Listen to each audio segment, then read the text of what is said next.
Now, the ongoing and accurate interpretation of statistics gives the best indication of how we are managing the COVID-19 crisis.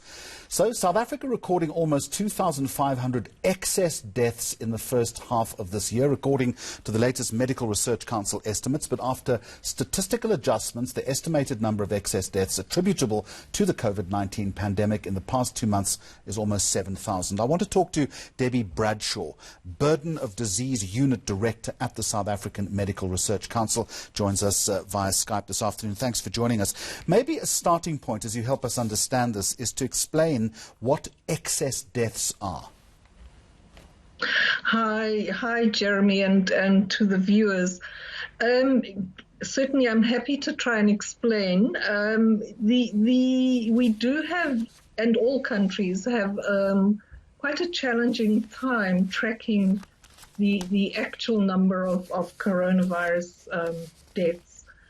And the one approach is to record all the deaths that occur in the health facilities and are known to be infected with SARS-CoV-2. So, we're very certain of those deaths. And we also know that some people get discharged from hospital, appearing to be better, but not, and may die at home after having been discharged. So an alternative way of looking at the situation is to track the number of deaths from all causes.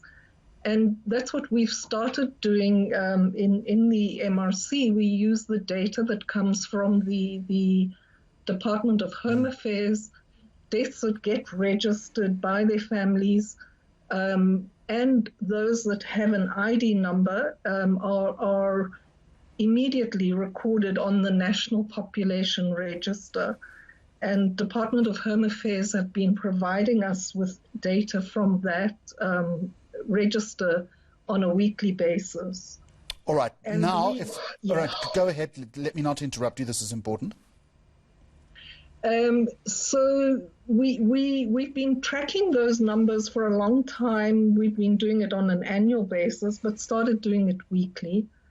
And noticed that we needed to take into account that there's a general trend in winter to have a higher number. So we used the historical data to predict what that number would be. And we started monitoring probably in about March, and we could see where the impact of COVID was high to start with in the Western Cape, and also then in the Eastern Cape, and now in Gauteng. And we've attempted in the recent weeks to try and quantify what is that excess. The challenge that we have is that if we go down to the base that would have been expected from previous years, we found that our very early lockdown affected that number, and we had started tracking below what we would have expected. So in our estimate that we've put out, we continued along the trend, the increase you would see in winter, but we continued that at a lower base to account for the fact that we had brought down all causes of death during the lockdown. So let me ask you this question, Debbie Bradshaw, if I may. We then have the number of excess deaths attributable to COVID-19 in the past 2 months at 7,000. How would that then square away with the official COVID death toll that we're given, which I think today stands at just over 3,700? Yeah, so we think that most of that excess would be directly attributable to COVID or related to the impact that COVID is having on all our systems, our health system, our registration system. So we think it's a mixture of both the COVID deaths and also almost overburdening of our systems. We think that our numbers differ to some extent because we are picking up the deaths that occur outside of hospital facilities. So deaths that occur at home or in a long-term care home would get registered with Home Affairs, and we think that may be part of the difference that we're seeing. I think we need to say quite clearly that estimating this is very challenging, and we're not sure that we are right. But we do take it as a signal that perhaps the official statistics are understating the real impact of COVID.